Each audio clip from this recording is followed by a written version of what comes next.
Welcome to AZPM News Daily, a wrap-up of all the day's news from Arizona Public Media. I'm Angela Gervasi. Today on our podcast, Pima County logs tens of thousands of visits to its growing assortment of cooling centers. We've added more locations this year. We've added about 15 locations. A once-shuttered food market sees new life in downtown Tucson. It's a controlled chaos, though. We're definitely learning as we go. And a Tucson doctor calls attention to the Russia-Ukraine war after managing mobile clinics in eastern Ukraine. We were needed because of the systematic attacks on healthcare infrastructure that are ongoing. That and more is ahead for this Friday, July 17th. Starting us off, just halfway through the summer, the Pima County Health Department has already experienced record-high seasonal use of its cooling centers.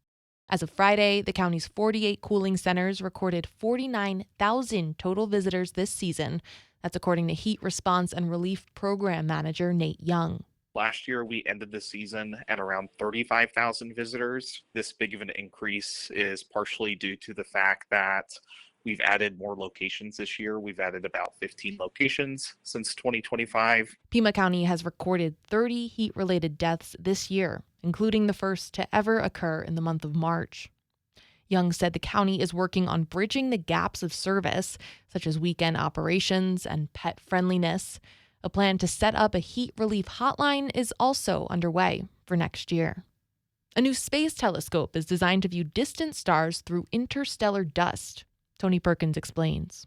Astronomers normally look at stars directly from the light they emit. The Puffin Space Telescope will observe ultraviolet light from distant bright stars as it filters through tiny grains of interstellar dust. University of Arizona astronomer Ramya Anchi is principal investigator for the mission. If we want to go look at smaller dust grains, then we have to go make observations in ultraviolet wavelengths. NASA recently selected Anchi's mission concept for further development. It's planned for launch in April 2030.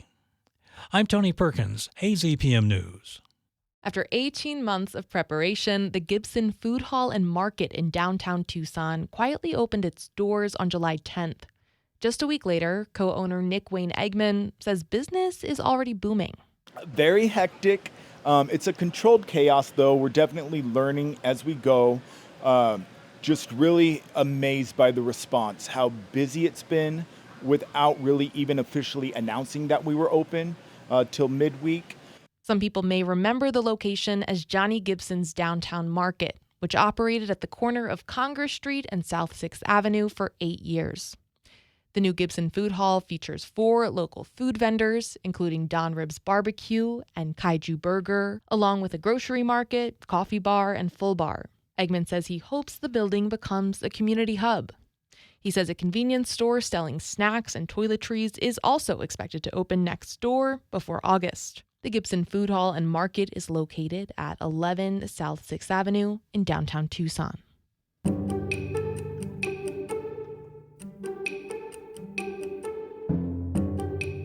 A Tucson doctor is calling attention to what he says are Russian forces' targeted attacks against medical workers in Ukraine. Ellen Boyd has more on those attacks and the implications the Russo-Ukrainian war has on civilian access to care. He taught at the University of Arizona, served as the dean of students, and treated thousands of local families at Arizona Community Physicians. But Dr. James Kerwin's 2023 retirement did not slow him down. Instead, he joined Doctors Without Borders, an international humanitarian medical organization. After finishing my residency, I have worked for the last 34 years in Tucson as a family physician. I was involved in care for refugees and undocumented people in this area.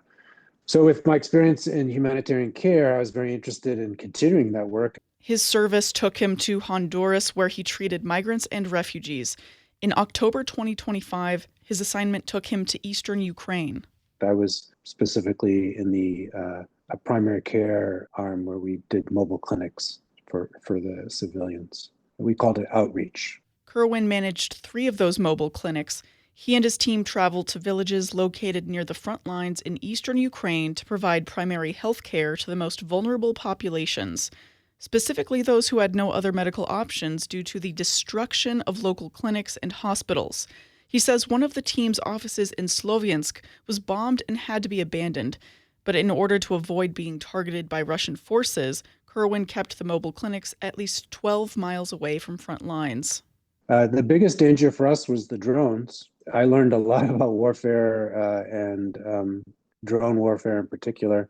And the first-person viewer drones, the ones that could be controlled from a console and directly visualized what you're attacking, had at that time a range of about 20 kilometers. So we always stayed outside of 20 kilometers from the front line. The Russo-Ukrainian war began with tanks clashing in traditional sweeping frontline battles. Today, the battlefield is heavily dominated by unmanned systems, says Robin Meldrum, a coordinator for Doctors Without Borders based in Kyiv. It's very hard to express just how awful the sound of drones flying overhead is, how awful the constant anxiety is. Doctors Without Borders released a report this week detailing how drone strikes cause multiple fragments to penetrate vital organs, leading to higher infection and sepsis rates for civilians in Ukraine. The report also alleges that Russian forces are targeting healthcare workers, and precision drone strikes are used to target clearly marked medical vehicles. Heard the shells exploding around about, heard the drones flying overhead, and it's a very intense environment. But it's very important that we're there. Doctors Without Borders says the psychological distress among civilians is pervasive, and that the war has created medical deserts, specifically impacting children and elderly populations. We were needed because of the systematic attacks on healthcare infrastructure that are ongoing. Kerwin says he treated many patients with chronic diseases like hypertension, heart disease, and diabetes. He returned to Tucson in March.